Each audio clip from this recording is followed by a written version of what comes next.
الحمد لأهله والصلاة على أهلها أما بعد.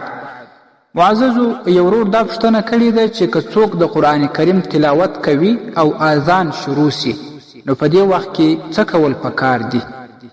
نشر کوونکې اداره، عبرتناکه کیسې او حدیثونه. الجواب بالله التوفیق.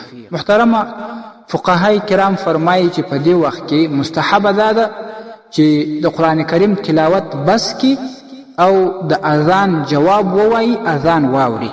په دې خاطر چې د تلاوت موقع بیا هم پیدا کولی سي، مګر د دې اذان د جواب ورکولو موقع بیا په لاس نه ورځي.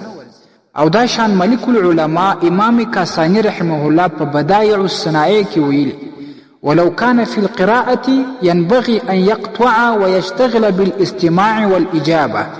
څوک د قرآن کریم په تلاوت بوخت وي نو اذان شروع سي، پکار ده چې د قرآن کریم تلاوت بند کې اذان واوري او د اذان جواب ووایي. بدایع الصنائع اول جلد 383 صفحه.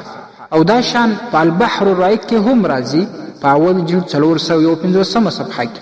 او دا شان په تبیین الحقایق کې هم راځي په اول جلد 219 صفحه کې. والسلام علیکم ورحمت الله وبرکاته.